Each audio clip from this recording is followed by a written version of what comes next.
manajer dari Seringai. Yang pertama saya ingin mengucapkan terima kasih atas kehadiran teman-teman semua mendukung almarhum gitaris kami Ricky Siahaan yang wafat pada tanggal 19 April jam 21.30 waktu Tokyo di venue Wildside ya, lokasi terakhir dari tur Seringai yang dimulai tanggal 10 April lalu sampai tanggal 21 April 2025. Jadi ada 5 show, 3 show di Taiwan ya, di kota Taichung, di kota Taipei dan di Kaohsiung, dan 2 show di Tokyo. Jadi almarhum ketika kejadian memang baru saja menuntaskan show yang terakhir, show yang menjadi penutup dari rangkaian tur Seringai di Jepang. Dan pada hari Sabtu malam tersebut, ketika kejadian kolaps di belakang panggung, almarhum sempat mendapatkan pertolongan pertama dari pihak promotor. Pihak promotor kami yang di sana kebetulan memang adalah seorang dokter, dan beliau yang melakukan upaya untuk penyelamatan terhadap Ricky di belakang panggung. Dan kemudian setelah datang ambulans, Ricky kemudian dievakuasi ke rumah sakit dan dinyatakan wafat pada pukul 21.30 waktu Tokyo. Dan kabarnya juga disampaikan oleh drummer ya kepada saya, karena kebetulan saya tidak ikut di tour kali ini, dan saya mendapat kabar itu 10 menit setelah kejadian wafatnya Ricky. Ya, mungkin seperti itu kalau statement dari saya mewakili keluarga dan juga teman-teman Seringai. Sekali lagi mengucapkan terima kasih atas dukungan dari pihak KBRI Tokyo juga, dari pihak promotor, dari teman-teman diaspora Indonesia yang ada di Jepang, juga para penggemar Seringai ya, Serigala Militia yang ada di Taiwan dan di Jepang. Tapi memang sudah sebelum berangkat fit. Iya, jadi memang sebelum berangkat itu tidak ada problem kesehatan, ya, almarhum sehat walafiat dan sangat menikmati tur kali ini. Jadi serangan ini merupakan serangan jantung yang kedua sebenarnya. Yang pertamanya itu udah lama, tahun 2014. Setelah serangan pertama itu beliau sempat menggunakan ring ya, ada 2 ring, dan setelah itu sih tidak ada apa-apa lagi.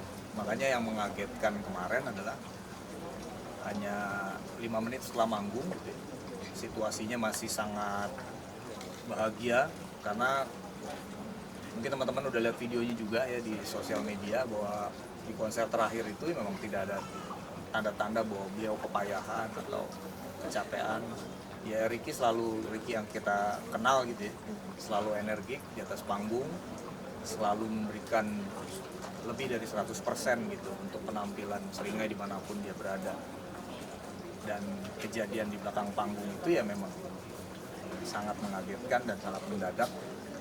Jadi posisinya memang tidak ada yang nyangka semuanya, terus terang dari teman-teman bandnya dan semua yang hadir di sana ya. Karena setelah kejadian itu festivalnya kan 3 hari.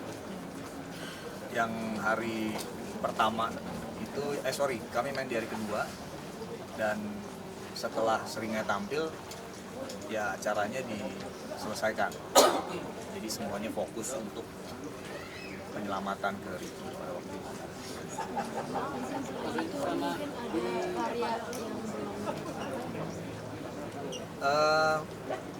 Ricky dan Seringai baru aja merilis single terbaru ya, itu judulnya Pulang. Itu di tanggal 26 November. Itu single terbarunya Seringai setelah hampir 7 tahun tidak merilis album baru. Sebenarnya untuk proses tour ini, setelah tour ini rencananya akan masuk ke studio rekaman untuk album terbaru. Gitu. Untuk riwayat sakitnya sebenarnya mungkin Riwayat sakitnya itu tadi cuma ya beliau pernah kena serangan jantung di tahun 2014. Jadi ketika kemarin kolaps di Jepang, seharusnya ada prosedural otopsi ya. Tapi ketika istri datang ke sana bertemu dengan pihak polisian dan rumah sakit menjelaskan riwayat penyakit almarhum, akhirnya dari pihak Jepangnya sendiri, dari pihak kepolisiannya tidak tidak perlu diotopsi. Makanya kepulangannya Ricky bisa lebih cepat 1 hari. Harusnya memang almarhum tiba di tanah air tuh besok hari Jumat.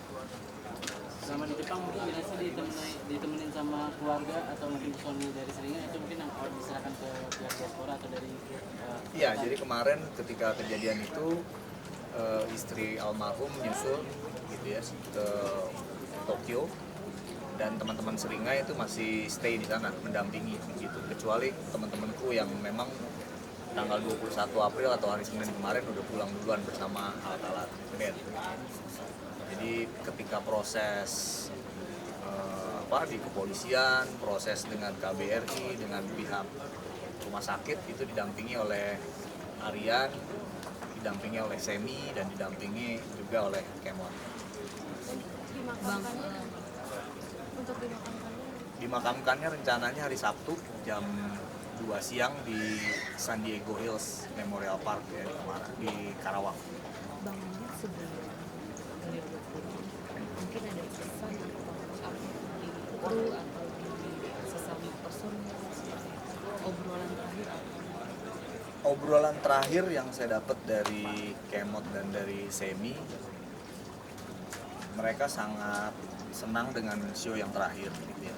Karena soundnya enak di atas panggung, dia bilang. Terus vibes-nya, karena kebetulan penonton yang di Jepang ini 80% itu penonton Jepang, beda dengan yang di Taiwan. Yang di Taiwan itu mayoritasnya penonton Indonesia gitu. Nah yang di Jepang ini responsif banget, dan mayoritas juga crowd Jepang gitu, yang mereka sebenarnya nggak terlalu paham dengan lirik Seringai karena lirik Seringai semuanya berbahasa Indonesia gitu. Tapi ya musik adalah bahasa universal, dan semuanya di sana bisa sangat merespons musiknya Seringai dengan baik. Tapi nggak ada pembicaraan yang spesifik ya. Mereka sangat suka dengan show yang terakhir itu gitu.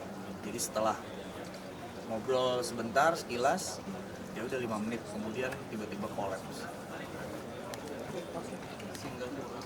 Iya. Ricky tuh sangat besar ya perannya di Seringai, karena dia arsitek musiknya Seringai.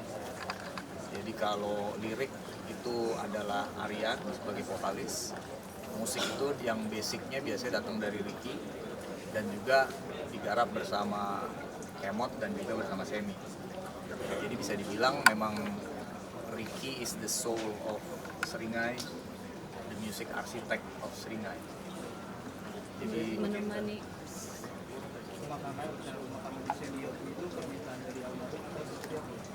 oh ya, kalau pemakaman di San Diego Hills kebetulan ayah dan ibunya Ricky memang sudah duluan berpulang dan dimakamkan di sana.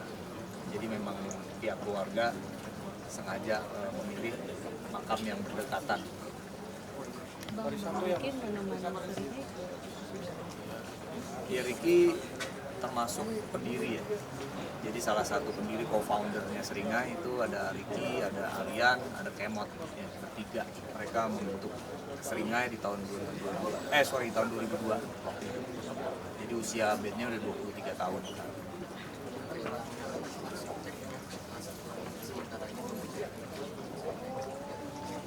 Saya nggak tahu, terus terang jujur, dan saya nggak berani nanya juga ke teman-teman Seringai apa masa depannya Seringai ke depannya, karena saya menyerahkan sekarang ini masih masa bergabung, masih masa berduka, dan terlalu dini kayaknya untuk bertanya apa rencana kedepannya dari Seringai, dan saya memutuskan juga nggak akan bertanya itu ke mereka. Biarkan mereka menjalani masa kedukaan ini, dan kita bisa bicarakan hal yang terkait masa depan nanti. Meninggalkan berapa hari?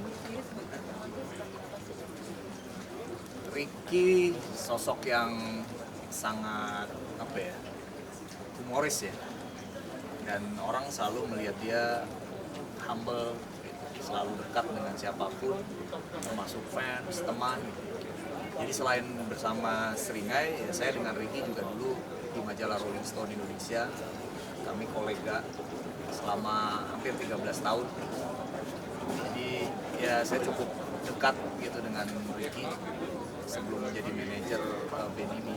Jadi orangnya doyan traktir.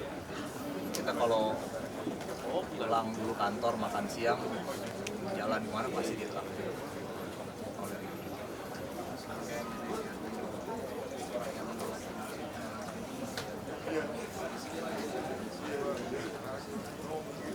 Ya posisi Ricky sih sangat dihargai ya, teman-teman bisa cek di testimoninya bahwa banyak orang yang menyukai gaya permainan Ricky, lagu-lagunya Ricky, khususnya rhythm yang diciptakan oleh Ricky. Jadi dia punya signature sound yang berbeda dengan gitaris-gitaris lain, dengan karakter gitaris rock yang lainnya juga dia punya ciri khas tersendiri. Jadi menurut saya memang Ricky itu one in a million gitu. Sosok yang biasanya kan rockstar yang garang, gondrong gitu ya, tatoan banyak. Ya Ricky nggak seperti itu dia.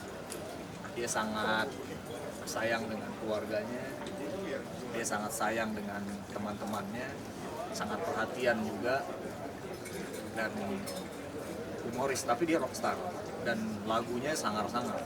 Tapi di balik panggung dia sangat friendly, sangat kebapakan. Meninggalkan berapa hari? Meninggalkan 1 orang anak dan 1 orang istri. Anaknya perempuan, usia 15 tahun. Ya teman-teman, terima Ya, kasih Bang. terima kasih, Mbak. Terima kasih.